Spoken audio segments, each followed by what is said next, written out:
Salam sejahtera Malaysia, denyut nadi suara rakyat bergema di channel ini. Jangan lupa tekan butang subscribe, like dan share. Malaysia kita punya, cintai Malaysiaku, kita jaga kita.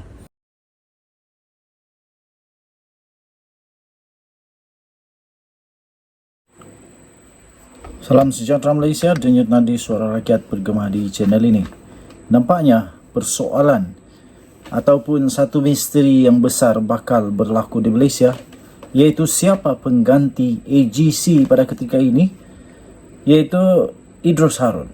Siapakah pengganti beliau yang dianggap paling layak?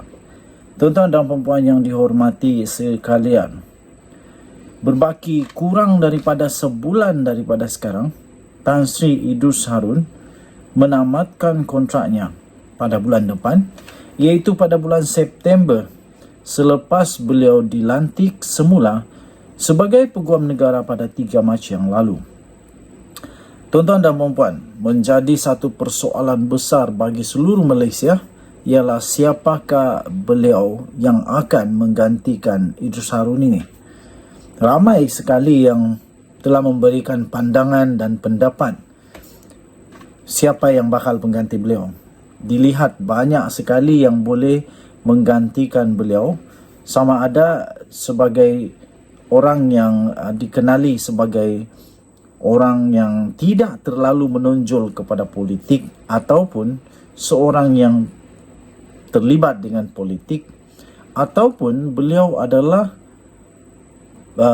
peguam ataupun berpengalaman besar di dalam bidang perundangan Malaysia pada ketika ini. Pastinya seluruh Malaysia menantikan siapakah yang akan menggantikan beliau, kerana rupa-rupanya tugas AGC ini bukan mudah. Tugas AGC ini bukan mudah, terutamanya berkaitan dengan kes-kes yang berprofil tinggi. Mereka selalunya dikaitkan dengan kes-kes yang berprofil tinggi, sama ada pendakwaan atau dilepaskan, ataupun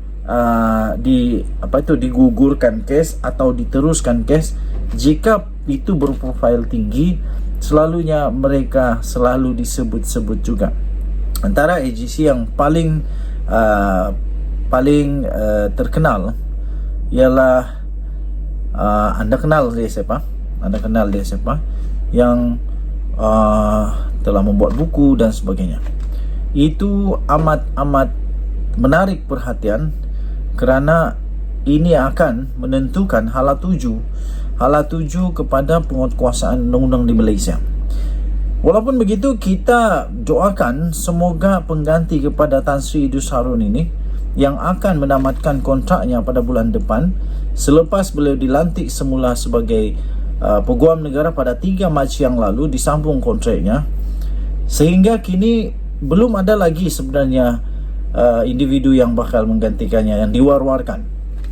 Timbul persoalan, apakah pelantikan Peguam Negara yang baru nanti ini, selepas dilantik untuk menggantikan Tan Sri Idrus Harun ini, dalam kalangan pegawai kanan Jabatan Peguam Negara, hakim yang sedang berkhidmat atau bekas hakim. Itulah persoalan-persoalan yang ditimbulkan.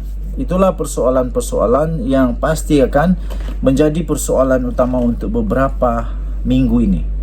Dan pastinya pada bulan September nanti ini, hanya sebulan daripada sekarang, kita akan tahu siapakah ketua ataupun siapakah peguam negara yang akan diumumkan, yang mendapat perkenan daripada Yang di-Pertuan Agong. Kerana Peguam Negara memerlukan perkenan Yang di-Pertuan Agong selepas namanya dicadangkan, dan memerlukan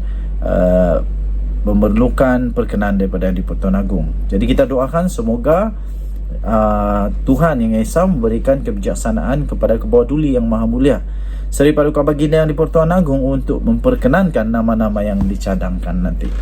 Denyut nadi suara rakyat bergema di channel ini. Bye-bye. Salam sejahtera Malaysia, denyut nadi suara rakyat bergema di channel ini. Apa cerita dengan Atok Mahathir? Nampaknya betul-betul riwayat politik, hayat politik Mahathir dah tak ada makna lagi, dah tak ada guna lagi. Dibuktikan di dalam PRN baru-baru ini, tanpa Mahathir bekerjasama dengan PAS ataupun dengan Bersatu pun boleh. Jadi itulah saya kata, tak payahlah hadiah wang nak tege-hege, nak pergi bekerjasama dengan Mahathir. Tak payah pun Bersatu nak pergi merayu, mohon maaf kepada Mahathir, lepas tu berbaik semula dengan Mahathir. Tak payah. Kerana betul lah kata orang, Mahathir punya hayat politik sebenarnya sudah tamat. Lebih baiklah Mahathir pergilah buat amal banyak-banyak, pergi selalu-selalulah ke masjid, ke surau kalau larat lagi. Kalau dah tak larat, sementara masih larat sedikit ini lagi, sebab usia Mahathir dah hampir nak mencecah 100 tahun. Tahun depan agaknya dia dah 100 tahun. Belum lagi, 99 tahun. Dah 1 abad hidup di dunia. Saya fikir itu sudah cukup untuk Mahathir menikmati dunia ini.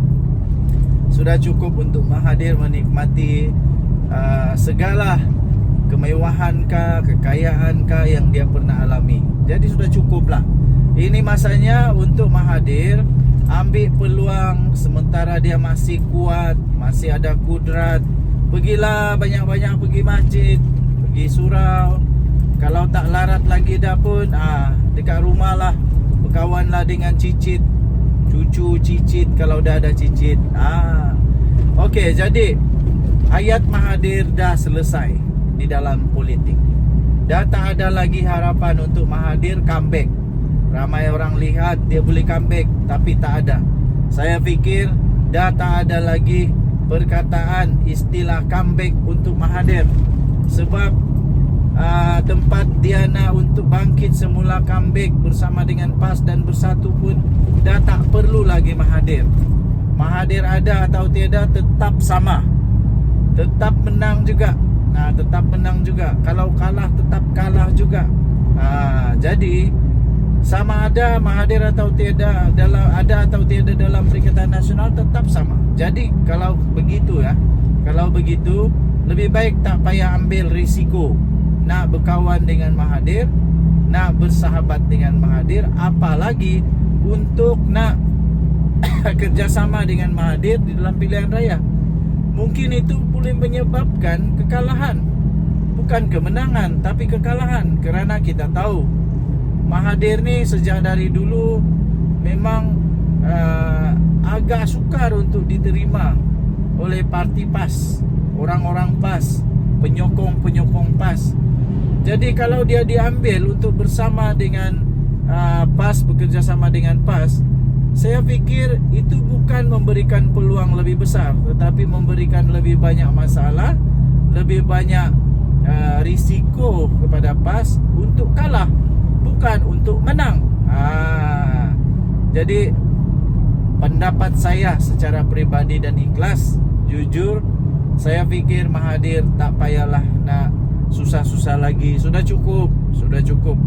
Jadi untuk proklamasi orang Melayu kalau masih nak diteruskan, saya fikir hadiah wang Muhyiddin boleh teruskan, tak ada masalah juga. Tapi kalau nak perlu mesti ada Mahathir juga, saya pun tak pasti kenapa perlu. Saya pun tak pasti kenapa perlu juga ada Mahathir. Kerana bagi saya tak perlu lagi Mahathir. Apa pendapat anda? Anda boleh tinggalkan di ruangan komen. Denyut nadi suara rakyat bergema di channel ini. Jangan lupa untuk tekan butang subscribe, like dan share. Malaysia kita punya, cintai Malaysia ku. Kita jaga kita. Kita jumpa lagi. Selamat petang Malaysia. Bye bye.